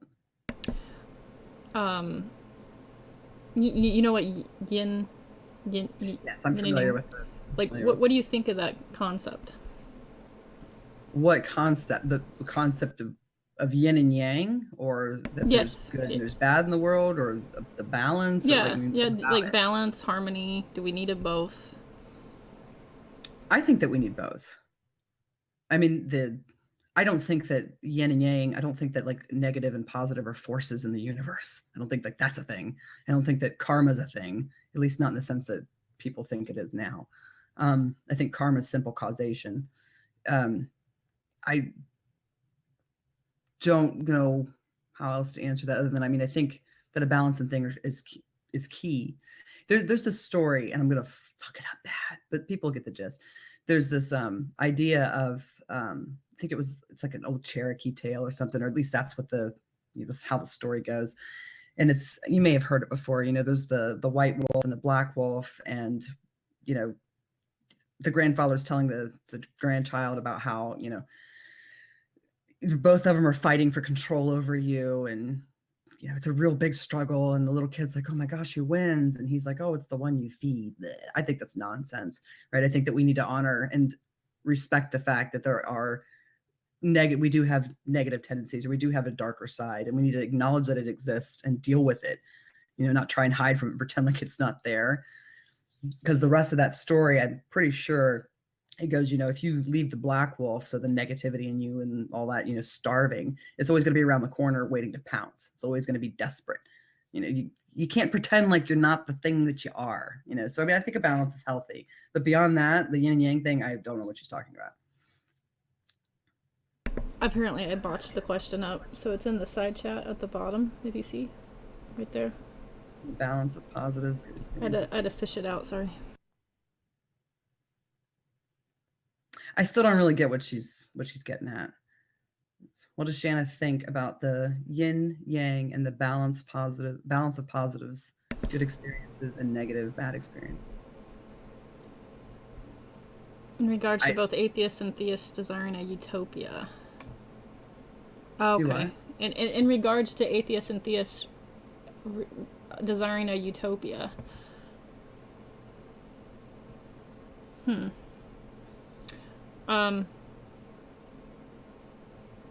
I don't know. Feel free to unpack that a little bit more, but I don't know. I don't know exactly either. So I think we kind of didn't follow where you're leading. Yeah, or it may have addressed it earlier, because I don't think that it doesn't sound appealing to me, any kind of utopia, and I don't understand how it does to anybody. I think anybody's utopia might be someone's dystopia. Like right, at least here on Earth, on Earth, and you can say though that's inconsistent once you get to the afterlife. I don't know, but I think on Earth, I don't know. Someone's gonna be like, this is not how I want it. Right. Well, not you. You won't have a choice, right? Remember? Yeah, that's true. I'm so happy. Just kidding. Yeah, the thing she just said, I agree with her. I do not think positives can be recognized or appreciated without negatives, and vice versa. Right. Yeah. So you need a little bit of the rain to experience some joy, right? Right. Yeah. So okay. So when people become extremely disappointing and frustrating, and maybe you want to choke them out or throat punch them, what tugs you back from doing that? Is it your mindfulness? Is it compassion? Well, so sometimes nothing holds me back, and I go ahead and do it. You throat punch people? Yeah, all the time. No. I believe it. Yeah, back in my heyday, maybe. Sometimes I don't hold back with people. I'll tell them, you're a fucking idiot. You're wasting my time. You're a waste of time. Bye. We're done. But typically it's, I try and be patient. I try and be mindful. So yeah, I mean, I try and look at where they're coming from. and what situations and what factors brought them to where they are, right? I try and take that into consideration and be compassionate and be understanding of my fellow human being. When I run out of that, I bounce out of the situation because I'm not about adding unnecessary stress to my life. It's just nonsense. I'm not going to do it. But yeah. Gotcha. Do you have oughts? Like what we ought to do as a society that you're willing to kind of put forth to other people? I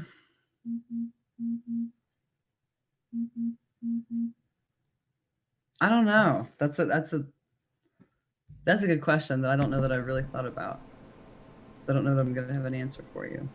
I don't know if my questions are dumb, because that could be a possibility in this, or if No. I just come from left field. I don't know. No. No. It's all a possibility for me. I think that a lot of things are situational, right? Like I think overall, I try and live by, I want to be compassionate, right? I want to try and be understanding, but there's a lot of times that's out the window, and I think I'm perfectly justified in doing so, right? I mean, I don't know. I don't know. I would have to think about that. Gotcha. Which I'm not going to do right now. Right now, figure this all out. You have 10 minutes. Go. No. Gonna need at least 17. So, I saw your video about worshiping the darkness, and you seemed infuriated. I'm not really sure what caused the passion behind it, but it was like controlled, infuriated. Like it wasn't like anything really crazy. I've seen way worse here, but so it was nothing crazy. But you seemed pretty adamant that you get the Jesus loves you Christians, or Jesus is my homeboy Christians, or I've been called hippie Jesus Rob Bell Christians, but you don't get people that are really excited about God hates people, damn it, you're going to hell, death comes unexpectedly. So I was wondering if you want to talk about that.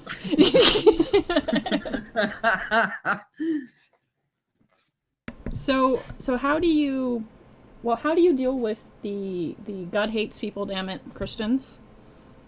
And have you run into them in real life? Because I've actually run into them in real life, but where I live, they're few and far between. But when I have traveled, because I used to work in church, and so you do church events and stuff like that, when I traveled to the South, I found them, like in greater numbers. Yeah. There's certain places in Kentucky I won't go. Well, I was born in Alabama, so. Oh boy, that's deep. I completely spaced out on what you said. How do you deal with the Christians that are God hates people, damn it, Christians? Like in real life or on here? Because on here I'll get fired up and go. I'll have fun with them. How about both? What constitutes the difference?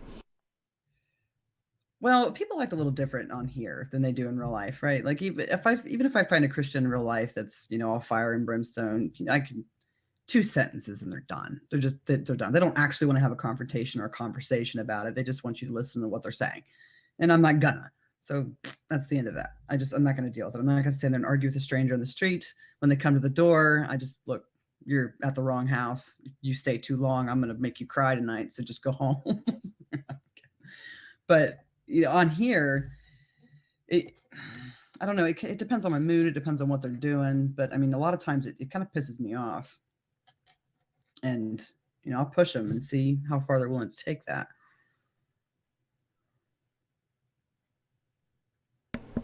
How far they're willing to take you going to hell? How much glee they take in it, or how special they feel? Right.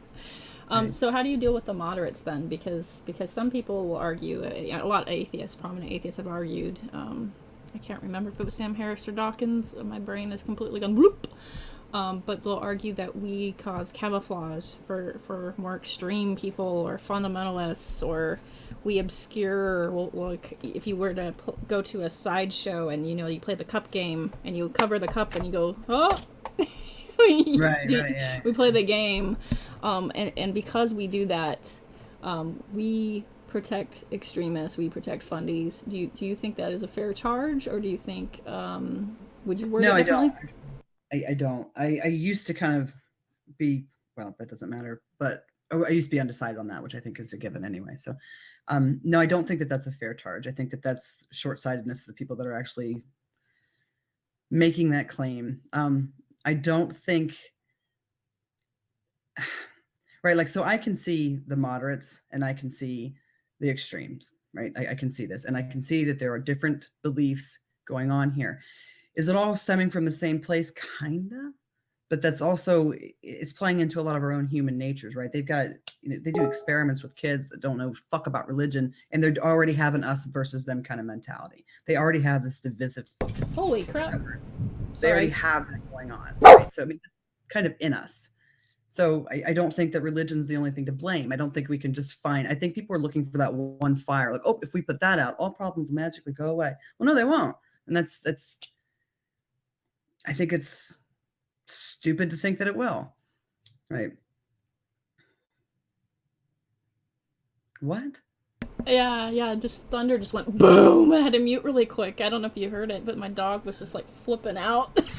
I heard the panic in your voice. Yeah, I literally jumped out of my seat because it doesn't rain here. I live in San Diego, so like it's just been dry, and all of a sudden it was just like a boom, and I was just, my drink spilled, my dog's like running to the door, like who's there? I'm gonna pretend like I'm so a glad big you dog. survived the thunder. I know, right? Oh my gosh! No, actually, I get really excited, but my dog's freaked out. He's 20, he's 24 pounds of Boston Terrier, and he's ready to kill Mm. as long as I give him the word. So sorry about that. I got really distracted because it just was out of the blue. You're fine. You're fine. I'm glad you're safe. Yeah, I'm gonna build an ark. Oh, please do. Stand by. It'll be on live scale. I want to be there. Maybe I'll invite Ken Ham. So essentially, I don't think that just the position itself provides cover for the other. I think that people can. I think that people, a moderate can just so happen to come in and provide some kind of cover for the extremists just by some of the dumb shit they say. But I don't think just by virtue of your existence, you're providing cover, because I can see the difference between you and this, or, an extremist. I can see the difference between somebody that wants to behead me and someone who does not. And I don't think that you are actually condoning or protecting that kind of behavior. It's way too, I don't know, just stuff like this is way too gray for someone to just go, oh, there's the problem. That's the problem. Here's the solution. Done.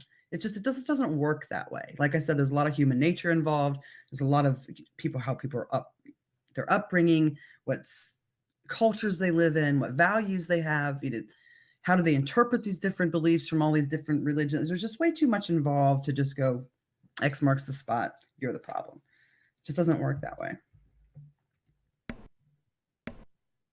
You are terrible, and you were voted off the planet. No, I was kidding. No, Hey. I'm glad that you don't want to vote me off the planet. That makes me feel a little bit better. Okay. So, gosh, I was distracted by all this thunder. So, yeah, I know that's not news to anywhere else in America, but like for us, it's like a big deal because it's so freaking dry. So, okay, so moderates are not cunts. Basically. Well, some moderates can in fact be cunts. I mean, but so can some everyone's. Well, that's good. Equal opportunity for that title. That's good. Right, yeah. Christopher Mahdi's in the chat. He's changed his icon to a meatball. I'm not really sure what he's trying to tell us. You're welcome, atheist cunts. Seems normal. Yeah, That's true. Fundies do not always equate to extremists. So, like, I actually look at everything as sort of a gradient, and you can say, oh, there's an extremist who's like, I don't know, Christian extremist. At one point in history, we said, "Thou shalt not suffer a witch," and burnt them, because Right. because Jesus loves you. And another point, you have fundies that are, you know, I call him fundy light, like Matt Slick. He's not as extreme, but then you could go to the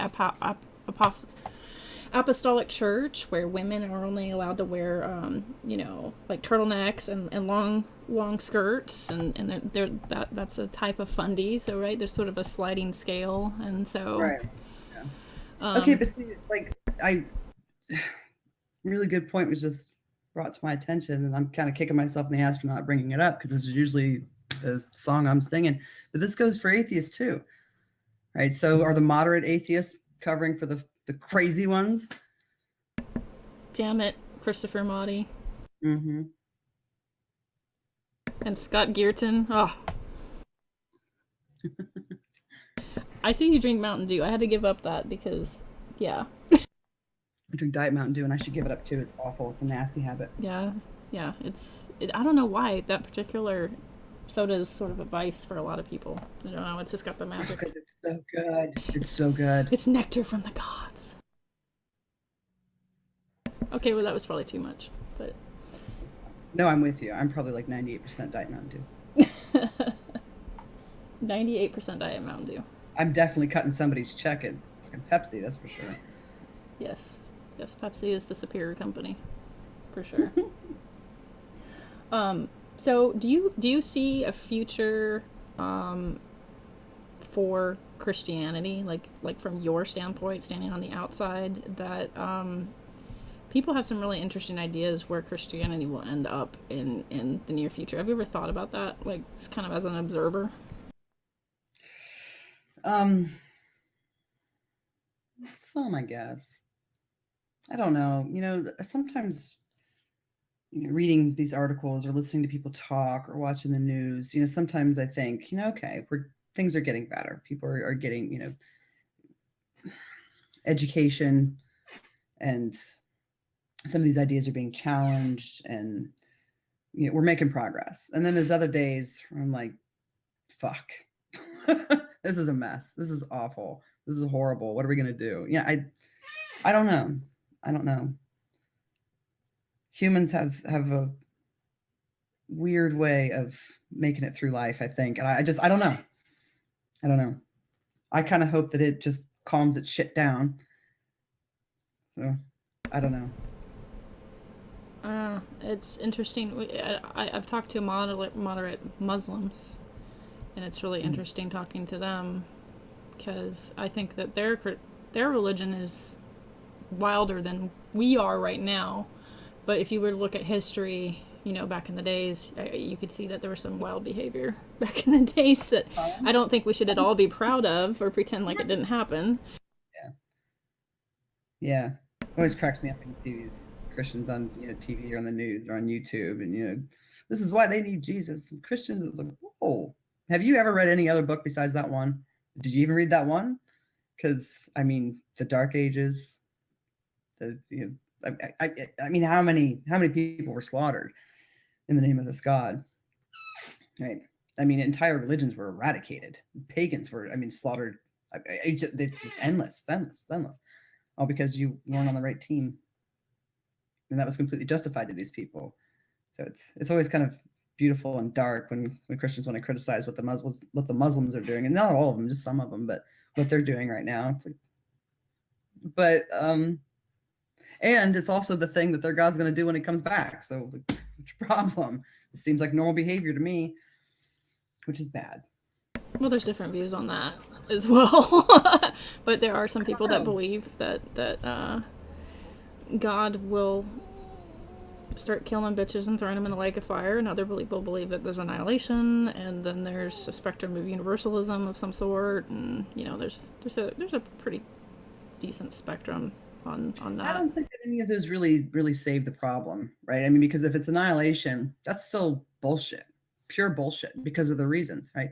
And if it's that, everybody's going to be saved, then what the hell's the point in all this chaos? What was the point in the book? What was the point in Jesus? What was the point in all of that? What was the point?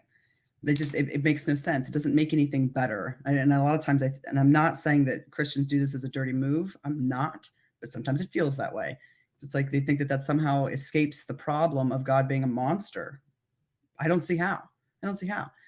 Because regardless, my crime is not believing, and I can't even control what I believe.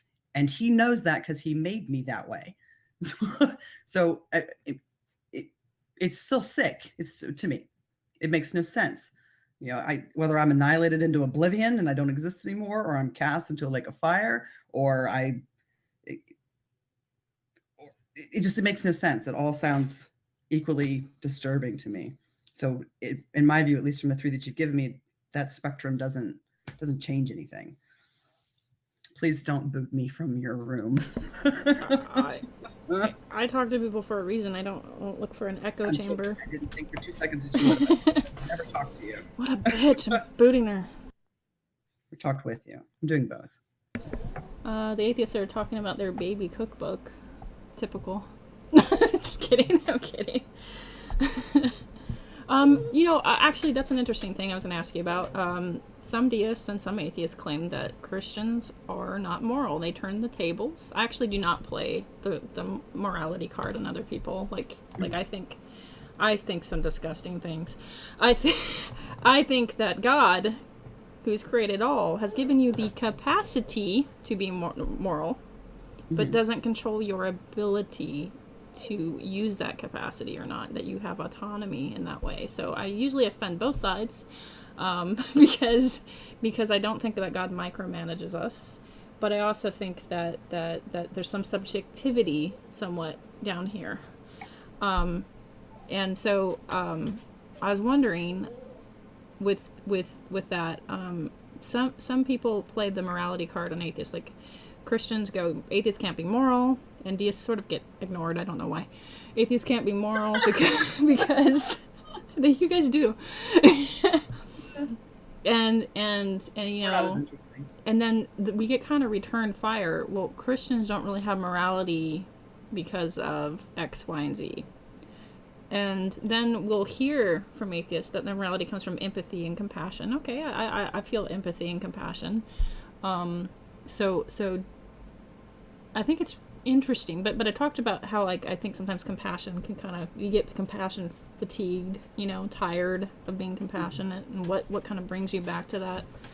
Right. So what do you think about that? Are Christians immoral because they're reliant on a book telling them what is moral?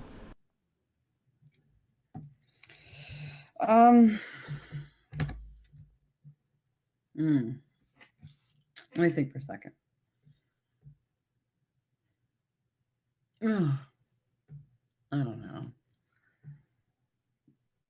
I don't think that you can just come out and say Christians are immoral.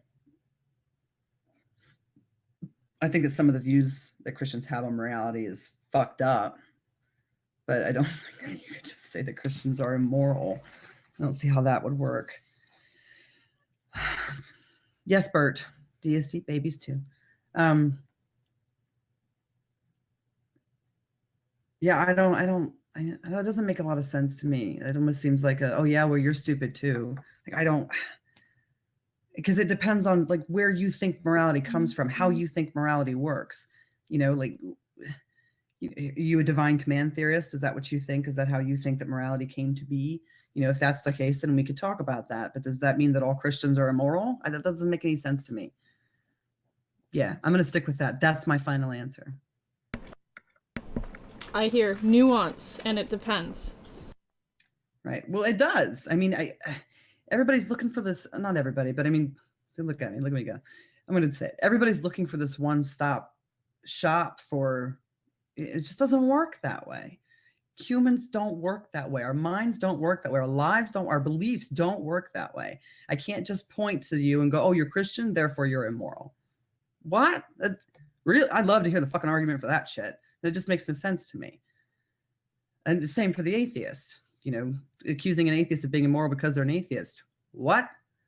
Have you even thought that through? Do you even know what you're talking about? Do you even know what morality means? Have you ever read a book about morality? Have you read something more than the wiki page about morality? I mean, I don't know. Shit like this doesn't make any sense. Everything I've learned from wiki. Right. I'm just kidding. Not always. I do like the wiki, but you can always find the resources, right? Point. It's a good jump. Like, oh, hey, that's interesting. Where do they get? What's their source? Great. Let's go to that source. Let's go read some of that. Where did they get that from? Great. Let's go find out who. What are the ideas? What have been the arguments against that kind of stuff? It's a great place to start.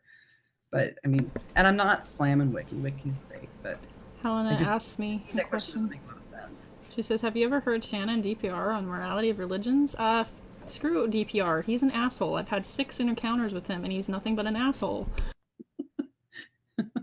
I plan on probably limiting my engagement with him.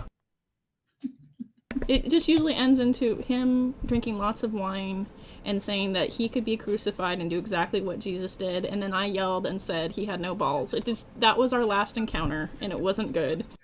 So, I don't know. I don't know if I want to have that conversation with DPR. Floyd, maybe. Shanna, maybe. DPR, I don't know. Usually gasoline gets poured everywhere and things are on fire. I don't know. That's my experience. Anyway, I was probably a little bit rude. But anyway, okay, so I guess wielding hatred in the name of Christendom is bad. I agree. I like to say that doctrine and religion matters if it's wielded badly, and I think you could wield it good, but I also think you could wield it badly. And so I don't know, but some people say you can't control those beliefs. Could you control, a bad doctrine that you really believe? Do you think you could? Like what? Give me a for instance. Calvinists say, I used to be one a long time ago. Okay. A lot of Calvinists like to say that any good that you do as a deist or an atheist or a non-believer is not done for the glory of God, therefore is evil.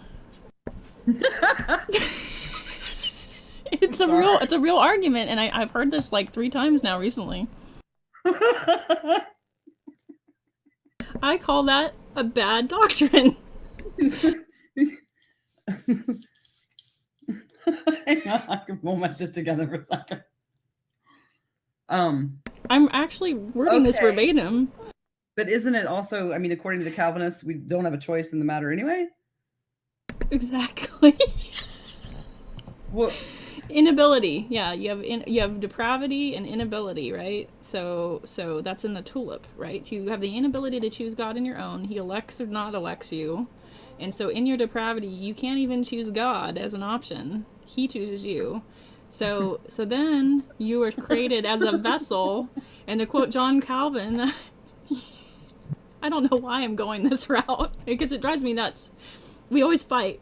Because according to John Calvin, your laughing is killing me. I'm sorry. Let me get a serious face. According to John Calvin, you are doomed from the womb, and that you could be created as a vessel of wrath. Why does God create people as vessels of wrath? Because wrath is one of his attributes, and it feeds it, and it shows the glory of God. They say that I don't understand Calvinism, but I think I understand it.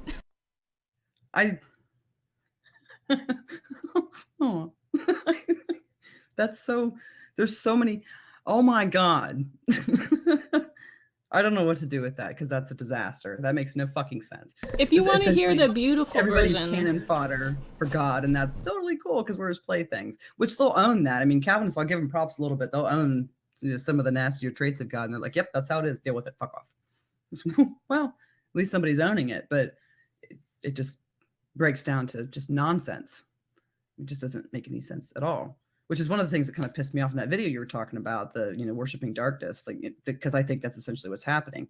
Worshiping and admiring the darkest traits that we have as human beings that are in a God that's supposed to be so much better and above us. It's like, it just makes no sense at all. I'm not going to laugh again.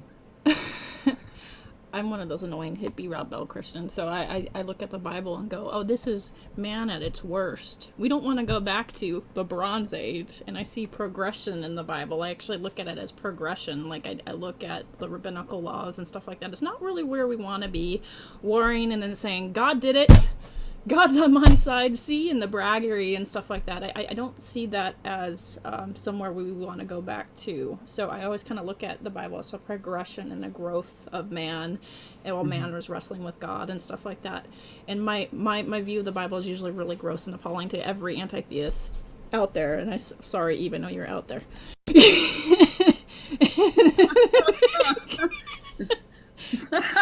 Mark Anoya always goes, read your Bible, damn it. Oh, you poor thing. God hates people, damn it. Right. Okay. So, like, look, if you, I mean, I can kind of see their frustration a little bit, right? And you can too. You know, you're not an idiot. It's not about so much like the progression of mankind in the Bible, right?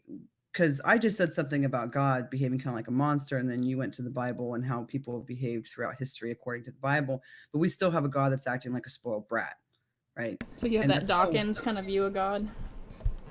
I don't really know what Dawkins' view of God is. God's like 6, throwing a fit. Well then, yeah, maybe Dawkins did say something smart.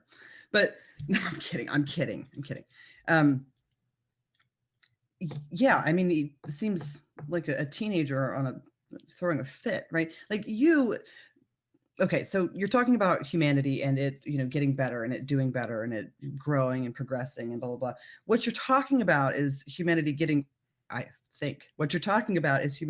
rid of, the bad traits, the bad qualities that we have, what you deem as bad. We could discuss that, but I mean, it's probably things like killing each other and raping babies and slavery, being cruel to each other, enslaving one another, things like that, right? But those are all things that we want to do to grow as a species or as an individual. But God's still kind of a jerk, right? Like at the end of the day, it boils down to, what do you believe? And if you go the relationship route, I stand by this firmly. You are in a relationship that you are not allowed to leave. That's a problem. That's not okay. Whether God annihilates the souls or throws us all into hell, that's again not okay, because my only crime is not believing. God doesn't give a shit what kind of a person I am, what kind of a mother I am, what kind of a wife I could be. Doesn't give a shit about any of that. Whether I've helped people, whether I've not, nope, doesn't matter. Did you believe that Jesus died for my sins? Do you believe that I am the one true and only God? What? If I were to go around and act like that to my kids, like, I don't care what you did today in school. I don't care how you treat your friends. I care. Do you love me? You're not my mom. Yeah, shut up. But still, I mean, you get what I'm saying. Like, if we behave like that, we seem like Neanderthals. Like there's something wrong with us. But when God behaves this way, it's worshipped and admired. And what? The very thing that you just said yourself that you would like to see humans do throughout the Bible, God's not doing. That. What the fuck, So I think that's kind of where they're coming from, right? Like you have this image or this view or this, and I'm, I could be wrong on some of this because I don't listen to you all the time. I don't know everything you believe. I'm just a stranger, actually. Right? Yeah, you are kind of a stranger. I'm a little comfortable with you in my bedroom, but you get my point, though. Does that make sense? At least enough to understand. You know what I'm saying? Yeah, I'm following you. Okay. Yeah, the blood atonement. Yeah, I have some ideas about the blood atonement and why that makes a little bit of sense, but right now, for the sake of not wanting people to punch their monitors, I'm going to move on. I actually will share those views often, but I usually... If they punch their monitors, that is not your problem. Don't punch your monitor. It's okay. All right. So,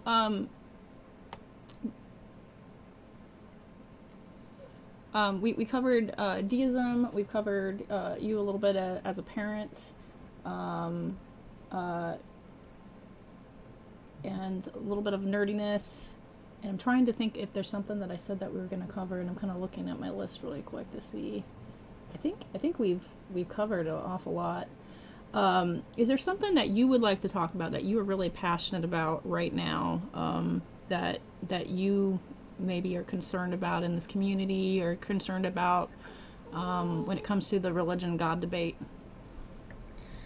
When I was here before, I got into a lot of really good conversations, that I really enjoyed. I had a good time. Um, and I don't see a lot of those going on anymore, and which is fine. I could probably look harder, or I could make my own. But I think a lot of people are just like stuck on repeat and stuck on stupid half the time too, and that's a little disheartening. And I don't know. I think that it would do. I don't know. I think it would do some people to take a step back sometimes, just occasionally, maybe once a week, and just do like a reality self check. Like, am I becoming the monster that I'm fighting? And that's from both sides. We get atheists and theists, and I'm sure there's a deist out there or two that does it too. But it's just people just don't know how to act. Like I don't know. That was really frustrating for me when I came back. I was really kind of disappointed, because it's one of the reasons that I kind of stepped away for a little bit. People are sending me links to this hangout and that hangout, and then I go and I check it out. I'm like, this is a fucking nightmare. This is idiotic. This makes no sense. Nobody's doing anything other than screaming at each other and getting pissed off at each other. And it's hilarious to me to listen to, because you take certain key words out of people's, vocabulary, and I can't tell the difference between the Christians and the atheists. There's no fucking difference. They're all yelling the same thing. No, my truth is the truthiest. Period. You're an idiot because you don't believe it. I know the truth because of X. I know the truth because of Y. What? You're not having conversations. You're not actually talking. What are you here for?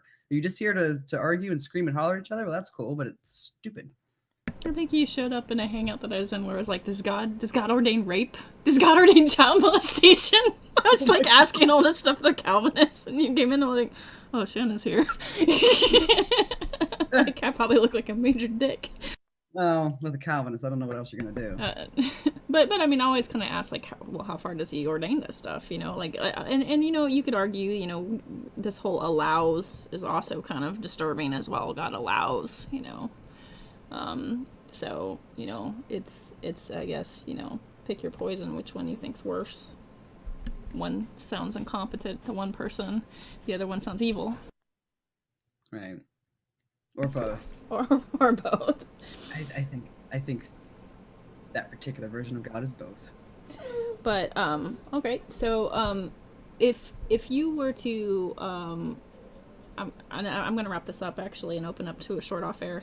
But if you were to ask people to rally around one goal or one cause in this community, pretend like you're an evangelical Christian and you want a soapbox with a bullhorn. Just kidding. Don't soapbox with a bullhorn. Bullhorns don't work. But if you were to say, hey, let's work towards this goal, let's rally around this goal, what would you encourage people to work towards? I don't know. I don't know.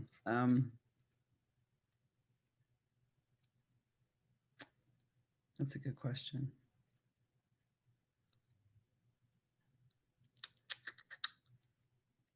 I don't know. I don't know. I don't know. I don't think that I could just throw something out like that. Like, oh, be nice.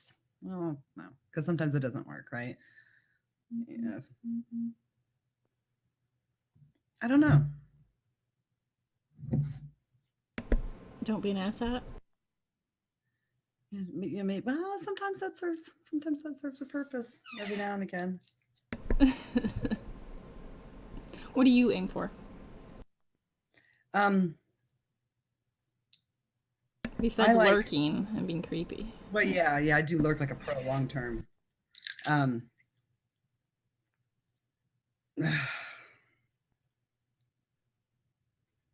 don't know. I've got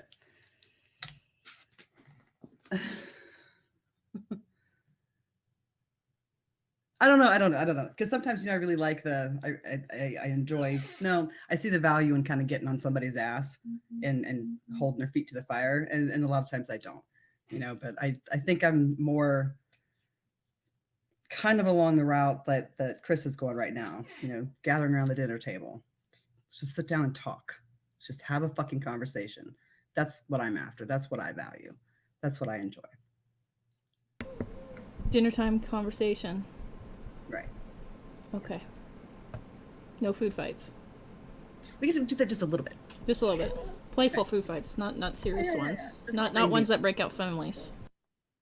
Right. No train crashes. Got it.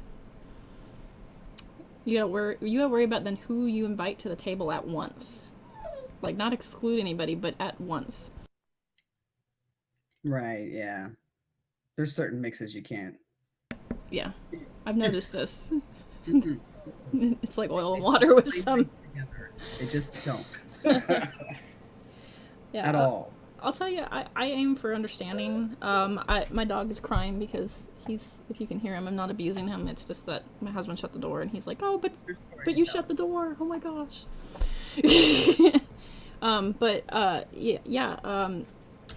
I was totally had a train of thought and it derailed. And I don't know if it's going to come back. Someone asked you if you're married to Ozzy. I just got distracted by that. What? I have no idea. Is Shanna still married to Ozzy? I'm assuming it's an inside joke. I don't know what that means. Yeah. I don't know where that would... Benaberry, stop being weird. Yeah, Benaberry. What are you talking about? I have no idea. Because there's chaos going on in my house, I did lose my train of thought because of that. So, anyway, I am going to actually close this live hangout. It's been really a pleasure talking to you. I think you've been a good sport. I tried. Yeah, Really tried. I think you trying to beat your kids into submission and making them go to bed. and me having technical difficulties, kind of drew this out a little bit. So I really appreciate your patience and good humor. Hey, you were kind of patient with me too. I mean, you did have the technical difficulties, but I held you up a little bit too. So, I mean, don't take all the heat for that. Like I told you before, anybody that's done a hangout with me or talked with me or knows anything about me knows that I operate on my own time and things get late and I'm completely just rude about it. So it's not just you. Awesome. All right. So, as always, be charitable to one another. Try to understand the other side as much as you possibly can, which is really hard to do sometimes, especially if someone communicates poorly or is an idiot. I'm just kidding. Be charitable as much as possible. And don't be a dick. Right.